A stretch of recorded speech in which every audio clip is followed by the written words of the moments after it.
Welcome back. Let's talk about variability. We're going to start with a fun fact. Fun fact today is you are about 65% oxygen by weight. Did you know that? That's kind of cool. That's even cooler than it sounds because you know how oxygen is formed? The universe doesn't just start with oxygen. Oxygen is formed in the fires of stars by nuclear fusion out of hydrogen and other stuff. So how does it get out of those stars? Supernovas. So basically, you are recycled supernovas, and that's awesome. Keep being awesome. Let's talk about variability of statistics. So we've talked about some studies recently, and we've done some hypothesis tests on them recently. We've done a hypothesis test in which we called 1,000 Americans, and 53% of them agreed with us. We played 9 games of chess, and we won 7 of them. And we fed 6 plus 6 rats. That's 6 in the control group and 6 in the experimental group. We fed these rats, and then we noticed that there was an 11-gram weight difference between the experimental group rats and the control group rats. So those are some interesting hypothesis tests. Now, I want to talk to you about variability. What is variability? In every one of these situations, we measure something, and that something is the result of our study. That something is a statistic because it represents a calculation from the data, right? We're trying to make inferences about parameters, but the something that we measure is a statistic. The 53% is a statistic, the 7 wins, the 11 grams weight difference. Those are statistics. They are summary numbers about the data. Now, I want you to imagine that we did these studies well. Nobody made any mistakes. There was no bias in sampling. There was no unethical data tampering. Nothing really went wrong here. But after doing these studies, we decided, wouldn't it be fun to do them again? Okay? We're going to just do them again for the sake of doing them again. So we're going to call 1,000 Americans again. But of course, not necessarily the same ones. We're going to randomly call some numbers. We're going to play 9 games of chess again. We're going to get 6 rats and 6 more rats, and we're going to feed them again. We're just going to repeat the experiment. Now, science is supposed to be reproducible, right? If the result is real, then it will be reproducible and you will see it happening again, right? So we call 1,000 Americans and we may be surprised at the results. Maybe 52% of them agree. Maybe 55% of them agree. Maybe 49% of them agree. And we might worry about this. We might worry a lot. We might say, what was wrong with our original study? Or what's wrong with this study? Why don't they agree? I got 53% last time. Now I'm getting 51%. Why am I getting 51%? Has somebody made an error somewhere? We might play more chess games. We play 9 more chess games. Maybe we only win 5 this time. What's going on? What's wrong? Have I gotten worse at chess? Has something changed? As the sun in my eyes or something? We might get 6 plus 6 more rats and we might see, oh, now we're getting a 30-gram weight difference. And maybe that seems like a big deal. And maybe that's like much better than 11 grams. So what's wrong with the original study? Did somebody mess up? What's going on? How surprised should we be? If there's a really big difference between the original study and the repeat of that study, then we should probably be surprised. But if there's a small difference, we probably should not be surprised. Not at all surprised. Because in fact, the answers to these questions depend on the sample, and the samples are chosen randomly. And so we shouldn't be at all surprised if we call 1,000 Americans and we get 54% agree. In fact, we should not even conclude that Americans' opinions on the matter are changing. It's not fair to conclude that. It might just be that we just, by the luck of the draw, chose a different group. If we get 51% agree, we should not necessarily conclude that Americans' opinions on the matter are changing. And in fact, this often happens in political polling. This organization calls and this organization calls, and sometimes, reputable organizations call 1,000 Americans and ask them virtually the same question. And one of them comes back with a result like 52, and the other one comes back with a result like 55. And it's like, well, I mean, that's how it works. You call some people at random, and then you get their opinions, and then you mix it. They all go into the mix, and you might have some difference. So this is not something that just happens with political polling. This is something that happens with science generally. Results are variable. When you repeat the experiment, you will get a slightly different answer, and repeat it again, you'll get a slightly different answer again. Results will change from experiment to experiment to experiment. And this is, in a way, this is awful. This is terrible because it means that after doing an experiment and having the results, you can't be sure that those are the right, exactly, perfect results, right? You can't be sure that it really is 53 It could be 52, it could be 54. You know, maybe if we did a larger sample, we would see that this 53 was a little bit off. So we can't really know when we have the result of the experiment what is right and what is wrong, and that's really a problem. Now, that gives us a fundamental uncertainty, and that uncertainty is called variability, right? We call this variability, and it's the variability not in the parameters, because the parameters are just fixed. We don't have to worry about this for parameters, but that doesn't help us because we don't see the parameters. We only see the statistics. This is the variability of the statistics.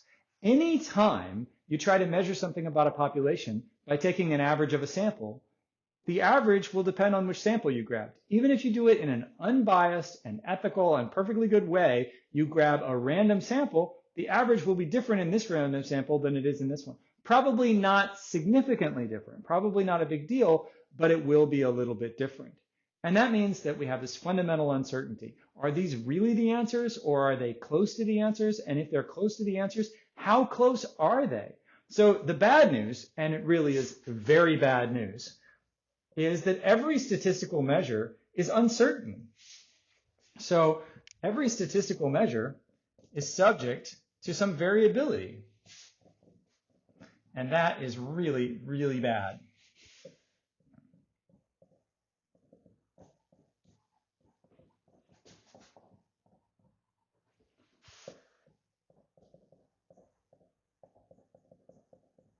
Now, there are reasons for variability that are disastrous, like you sampled in a completely stupid way and you ended up with a very biased sample. I'm not talking about those reasons, right? Those can be, ideally they can be controlled for, they can be accounted for, they can be eliminated, right? I'm talking about the kind of variability that comes from the fact that sampling is random, and proper unbiased sampling should be random. So that's kind of like a source of variability that we can never ever get rid of.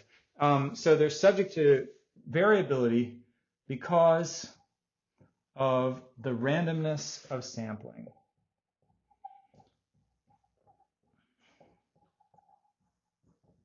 So that's the bad news. And honestly, like that's everything that makes statistics so very hard right there in a nutshell. The good news, and it's really just good news in that it softens the bad news. The good news is that although we cannot eliminate variability, so we cannot eliminate variability, but we can measure it. Now, that might sound like not very good news, right? We just measure how much it's wrong. So we cannot eliminate variability, but we can measure it. Well, okay, great. Now I can measure how awful things are, right? So I do science, and I know that the result is subject to this basic inherent variability due to randomness of sampling, and I can measure it. This measurement of the essential variability of a statistical result has a name, and it's a very, very important name for you to learn, and it's called the standard error. Now, it starts with the word standard, and of course, you know another term in statistics that starts with the word standard, and that is the standard deviation. So this is a measurement. So this is a value describing how much variability a statistic has.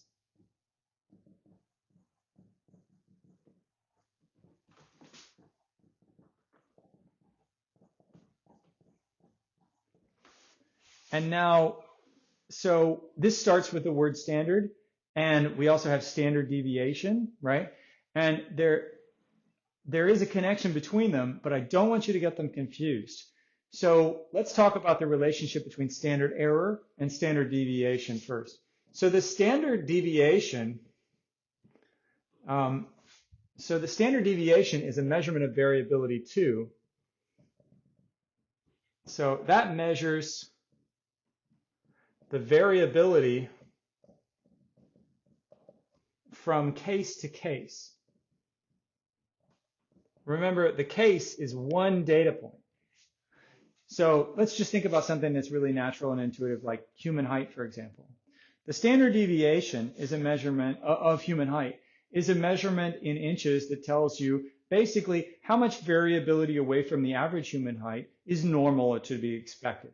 So if the average human height is something like 5'7", and if people tend on average to vary, say, 3 to 4 inches above that or below that, then the standard deviation would be 3 to 4 inches, right?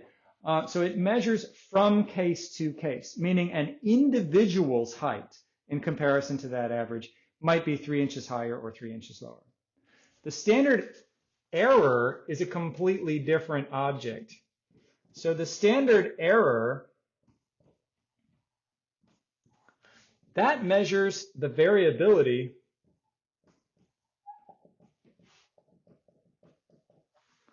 from experiment to experiment in the result of the experiment. So this is harder to think about. I want you to imagine that instead of asking an individual their height, okay, I'm 6'2", I'm 6'1", I'm 5'3". Instead of asking an individual their height, you ask them to go out and measure the height generally of people. And they do so by measuring 100 people and reporting to you an average. Now, at this point, you're going to get much more information about how tall humans really are, right? Because this person will have asked 100 people, and they will report to you an average. That average is an X bar. That is a statistic from the sample that they chose.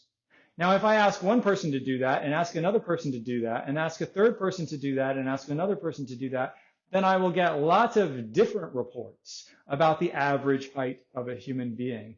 And even those reports will be different. That is what variability of a statistic is all about. Those various reports about what the average human height would be will also be different, but not very different. They will all be approximately this whatever 5'7" that I'm ballparking as the average. So they will be much closer.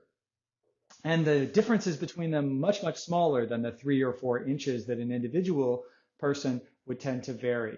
So the difference is the normal variability in those results of the experiment is what standard error is about. The normal variability from case to case is what standard deviation is about. And so they are similar in that they both measure variability, but completely different because they're doing it on completely different levels. One is on the level of the individual case from one to the other. One is on the level of from the experiment to a repeat of the experiment to a repeat of the experiment to a repeat of the experiment. As you can tell here, the standard error is usually a very small number if the experiment is done well, because it really is an error. It's the standard anticipation for how wrong the experiment is likely to be. Why would an experiment just naturally be wrong? Because randomness of sampling. And because, especially so, if the sample size was small, right? If you're having small samples, like in the rat race, then the randomness of sampling is going to be a pretty severe effect for you, and you're going to get a pretty big standard error because you're going to have a lot of variability in the results of the experiment. So the bad news is variability exists. The good news is it can be measured. And if it can be measured, then at least we know how to hedge our bets. So we don't know how to eliminate variability, and we don't know how to report the true answer to any of these experiments, but we do know how to hedge our bets. We can say, this is the result that I got, and having gotten that result, I appreciate that it might be wrong a little bit, but I can also tell you how wrong it's likely to be, and so we can work together to anticipate the right answer is probably nearby, and I can tell you how close it is. So, for example, let me explain how we would do this. If the standard error in this measurement of the political poll, if the standard error is 1%, then we would anticipate that we might be off by about 1%. And then we could say that the right answer is 53% plus or minus 1%. So in the political poll example, so if the result That's actually a p hat. I wrote it badly. That's a p hat because in this example, 53% is a proportion, but it's a sample proportion, and so it's a p hat. If the result p hat is 0.53 and the standard error, I'm going to write capital S, capital E for the standard error. That's a pretty normal notation for the standard error. And if the standard error is 0.01, so these in percent language, this would be 53% and this would be 1%. We can report that the true answer is probably 53% plus or minus 1%.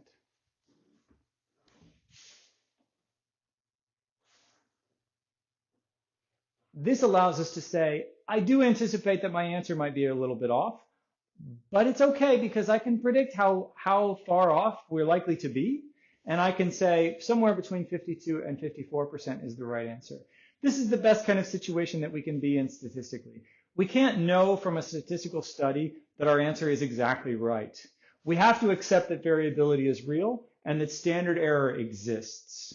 The best situation we can be in is we can describe and calculate how much standard error there is in our experiment, and then we can account for it when we report our results. Now, there's one thing I'd like to refine about this statement, and that is I say it's probably 53 plus or minus 1%. That is probably between 52 and 54%. Probably is kind of like, that's very loose. That's very kind of imprecise language.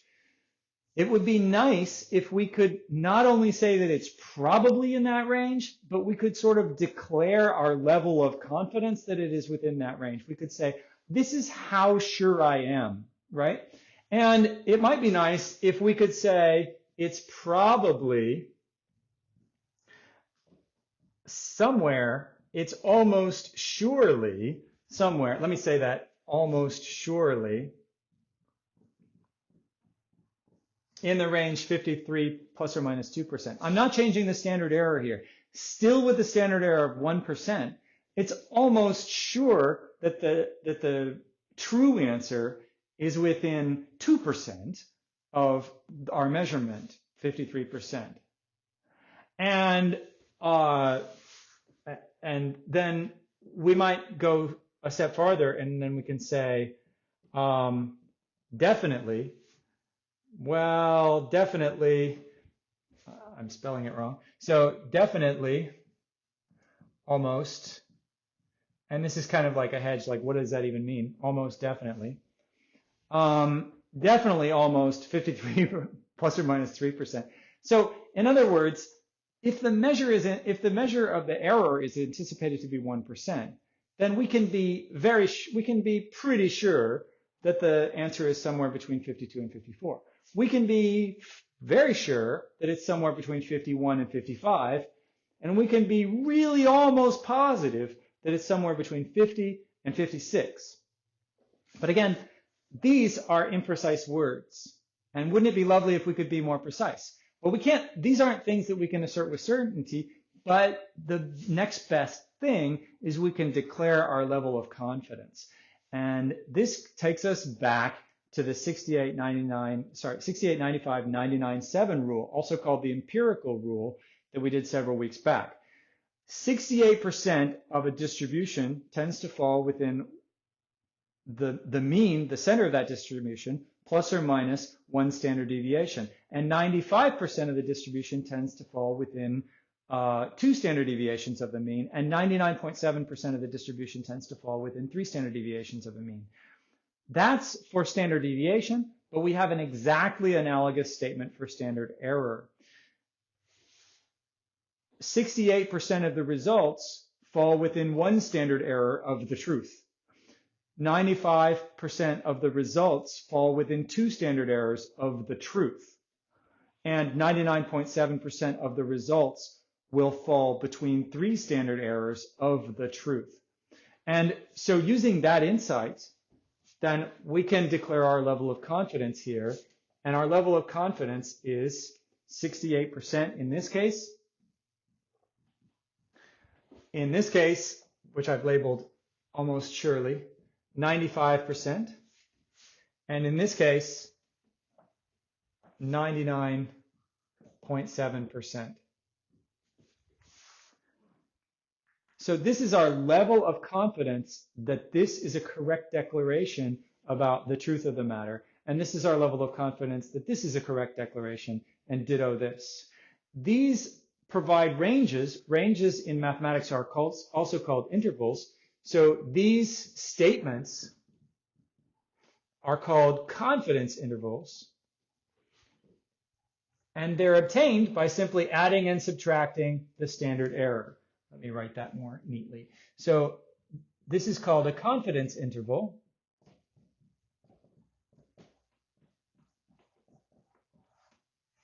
These are the confidence intervals, and these are the levels of confidence. So the values 68% and 95% and 99.7% are the levels of confidence.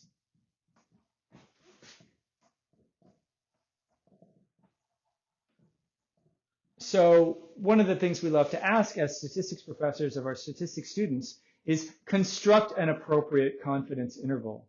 The ingredients you need for a confidence interval are the measure from the study, like 53%, and the standard error for that measure. In this case, it would be 0.01. Now, here I've just sort of given you that. Later, I'll teach you how to calculate that value by yourself. In order to construct a confidence interval, we take the measured value and we plus or minus the standard error. Or we plus or minus double the standard error, or we plus or minus triple the standard error. And that gives us three different alternatives for how to calculate a confidence interval. One, we can be about two-thirds certain that the right answer is in there somewhere. Not very certain, but fairly certain. One, we can be fairly certain, and one, we can be almost completely certain. Now, this always provokes a good question among stat students. As soon as I give you three options, then the natural question is, well, then which one am I supposed to do, right? I mean, if you ask me to do a confidence interval, then am I supposed to do this or this or this, and which level of confidence am I supposed to do? Well, that's a difficult question to answer in general, but let me try to give you a quick answer that's kind of rough, and then a more nuanced answer. So the quick answer is this one. 95% is a great level of confidence to have. 95% means you're really pretty sure. And notice that it's the opposite of 5%, which is a value that's been very important to us. That's our sort of level of skepticism beyond which we will think that can't be a coincidence, right? So 95% is a convenient level of confidence to have. It's a fairly strict, but not overly strict requirement in how certain our knowledge should be. You should be 95% sure of something before you say, I know that. So if you want to just have a sort of a simple answer to which is the best of these to do, make a 95% confidence interval, because that's normal. And if you look at news reporting, most of the confidence intervals that are actually reported are actually 95% confidence intervals for those things. So 95% is a convenient standard and a natural way to do it. I want to point out, though, that always requires you to be in the habit of doubling your standard error when you're giving the plus or minus. If the standard error is 1%, you have to do plus or minus 2%. If the standard error is 3%, you have to do plus or minus 6% here. You have to always be in the habit of doubling your standard error if you hope to generate 95% confidence in your results. So that's the quick answer. There is a sort of a standard. 95% is a good level of confidence to have. And so take the measured value and plus or minus the standard error, whatever it may be. Now, let me try to give a little bit more nuance to it. It depends, so which confidence interval you want depends on the stakes and how certain you need to be. If you're dealing with a low stakes situation where you really just need a quick and dirty answer, and if you're not quite right, it's really no big deal, then go ahead and produce a 68% confidence interval, because the stakes are very low and it's not a big deal. If the stakes are very, very high, if lives are at stake, like for example, if you're fighting a new disease and you really need to know that this new treatment is not going to hurt people, right? If the stakes are very, very high, then you need a higher level of certainty. And you might want to go with a 99.7% confidence interval in order to express something, I really need to be sure, right? It's not good enough for me to say this is my pretty good guess. I have to be very, very certain that what I'm saying is true. So if the stakes are really high, if situation is dangerous and you need to report something with certainty, then you're going to need a high level of confidence and you're going to need a broader confidence interval. Basically, you're saying, I'm not sure that the answer is within this range, but I am pretty sure that the answer is within this range, this wider range. I can be very confident that the answer is somewhere in here. So really, in terms of like science and reporting and how we make these decisions in the real world, it depends on whether the stakes are low or high, whether we really require a very, very high level of confidence in our predictions and our outcomes, or whether we just need a quick answer and it needs to be about right. So if it's just need a quick answer and it's not really a big deal, go with a 68% confidence interval plus or minus the standard error. If it's just normal science, go with a 95%. If the stakes are really high and we really, really have to be sure, then go with a plus or minus 3 times the standard error and you'll get a higher confidence interval. So these are how we create confidence intervals on the basis of the standard error. In order for this to work, we have to be able to figure out what the standard error is. So let me look at the rats example. This is a different kind of example because we're not looking at the standard error of a proportion. We're not even looking at the standard error of a mean. Let's talk about what we do with the rats example. So in the rats example from the last video, we had 6 rats in a control group and 6 rats in an experimental group. And what we did was we fed them different foods, and we realized that the experimental rats were 11 grams heavier on average after the experiment. So the result there is the 11, which is equal to the average X bar from the experimental group minus the average X bar from the control group. Notice I'm using X bar, not mu, because these are sample averages from the actual sample of the rats that we measured. Now, it's difficult to measure the standard error here, but one clue that we can get for the standard error is we can ask ourselves how much variability would we see if we repeated the experiment? Now, in the last video, we did resimulate the experiment. And what we saw there was that there was approximately 10 grams left or right of 0 when we were repeating the experiment. And that's a very rough but reasonable estimation for the standard error here. Basically, we look at all the resimulations and then we ask, how much variability is there in the final result, which is the resimulation? And so the standard error from that resimulation seems to be about 10 grams. Now let's remind ourselves what that means so we don't forget what standard error is. That's not standard deviation of the weights of the rats. That's the standard error in the results of our experiments, which means that our result shows a difference of 11. This is the standard error for the difference of the average weights. So let's remind ourselves what it means so that we understand what that 10 grams is really doing. That means that if we repeat the experiment again and again and again and again, we will see a natural variability in the experiments of about 10 grams, which is a lot considering that our result is only 11 grams. We will see a natural variability of about 10 grams, high, low, up, down, about 10 grams in the result of the experiment, which is the final measurement of the average mass in the experimental group, take away the average mass in the control group.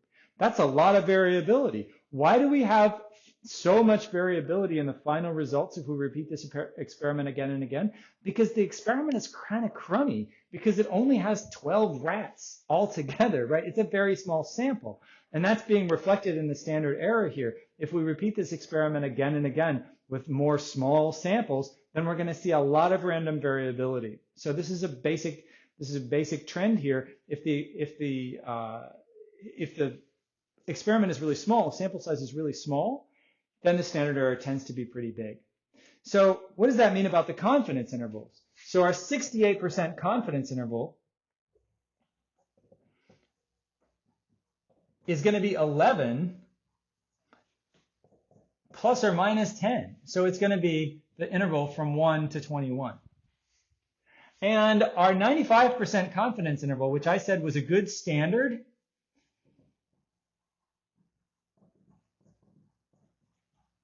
is kind of a problem. Let's have a look. Our 95% confidence interval is 11 plus or minus, I messed that up. So 11 plus or minus double the standard error, and the standard error is 10. So that's going to be 11 plus or minus 20. Now, what is 11 plus or minus 20? 11 minus 20 is minus 9, and 11 plus 20 is 31. So if we're predicting what the real answer is on the basis of this experiment, then choosing a 95% confidence interval says the truth of the matter is this new experimental food will affect the rats by doing something to them, maybe putting on as much as 31 pounds, maybe making them 9 pounds lighter. And you can see how useless this information is to inform somebody who wants to make the rats heavier, right? Basically what I'm saying is somewhere in here, in this broad range, is the truth about how this food affects the rats. And this broad range includes a lot of positive values, which reflect an increase in their weight, but also includes some negative values, which includes a decrease in their weight. This experimental food might actually be a diet food, right? If the true answer is -7, then this experimental food is causing them to lose weight.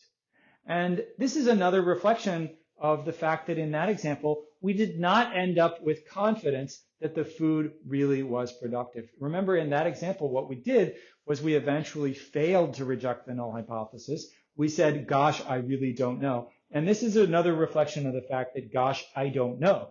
Somewhere in here is the right answer, but this includes positive and negative values, which means that we really can't know whether the food is increasing or decreasing the mass. So that's another example of a confidence interval. On your homework, you'll be asked to do more.